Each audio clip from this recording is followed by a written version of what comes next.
Գյուրջան Կասկադ, հասանելի բնակարաններ 65 ամիս մարման ժամկետով։ Նախ այս նախագծերի հետ կապ չունի, բայց մի հարց որ կուզեի բարձրաձայնել, շուրջ 3 ամիս առաջ մեր հանձնաժողովում մեր գործընկերուհի Աննա Գրիգորյանը պաշտպանության նախարար Սուրեն Պապիկյանին բարձրացրեց մի հարց, խոսքը վերաբերվում է 2022 թվականի սեպտեմբեր 13-14-ին ադրբեջանական ագրեսիայի ժամանակ ներքին հանդի 101 մարտական դիրքում նահատակված ձեռնառումբի պայթեցման նահատակված Ռոբերտ Գևորգյանին ըստ արժանավորին գնահատելու Պապիկյանը խոստացավ, որ ուսումնասիրեն հարցը եւ Տիկին Գրիգորյանին կամ ընտանիքին տեղեկություն կփոխանցեն, բայց մինչեւ հիմա որևէ տեղեկություն չեն փոխանցել այդ ընթացքում, եթե կարող եք բարձրաձայնեք եւ մեկ էլ ուղղակի շատ արագ մի բան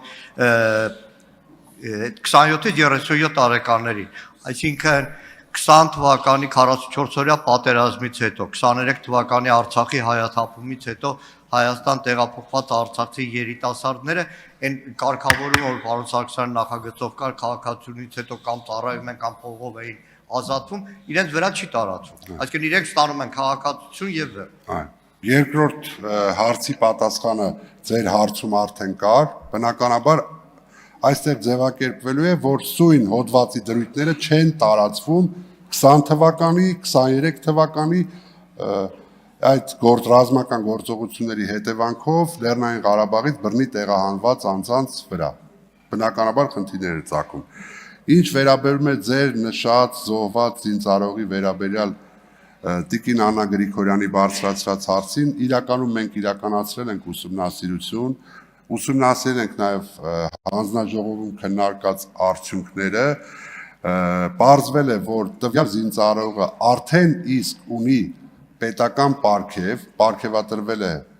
համապատասխան պետական պարգևով, ծնողի խնդրանքը նորից ուսումնասիրել եւ ըստ արժանավույնի գնահատելն է, ինչը քննարկման ենթակա է,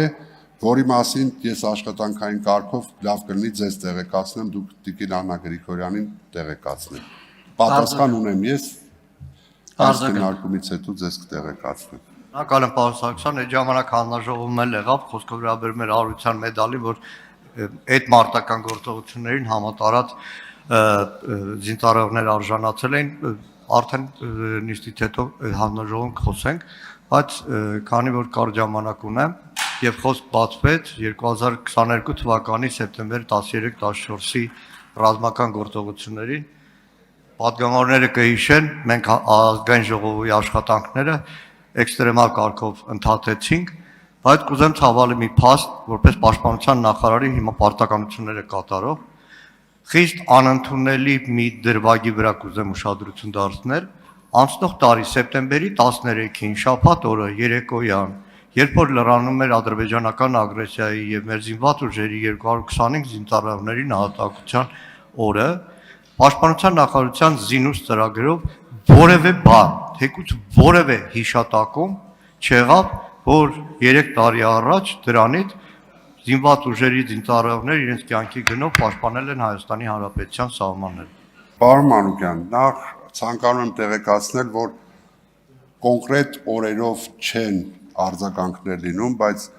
անընդհատ բարբերաբար զինուց ծրագրում անդրադարձնել լինում են մեր զոհված զինծառայողներին։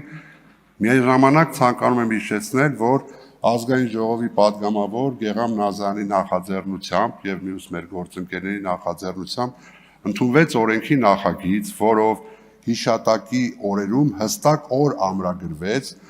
եւ այդ օրը պետական մակարդակով անդրադարձ է կատարվում բոլոր ժամանակներում զոհված մեր զինծառայողներին եւ առանձին օրերով անդրադարձ չկատարվելու վերաբերյալ կարծում եմ, որ մեղադրանքը այդքան էլ տեղին չէ, որտեղ անընդհատ տարիներ շարունակ տարբեր զինծառայողներ տարբեր օրերի զոհվել են։ Մեկ անգամ բնականաբար ագրեսիայի ավելի մեծ դրսևորմամբ, մյուս անգամ այսպես մեկ այլ փոքր լոկալ խմբի ներթափանցման արդյունքում մեծ փոքր թվերով զոհեր մենք ունեցել ենք ցավոք սրտի եւ այդ հիշատակի օրը ազգովի պետական մակարդակով բոլորս հիշում եւ խոնարհվում ենք մեր զոհված զինծառայողների հիշատակի առջև։ Շնորհակալություն։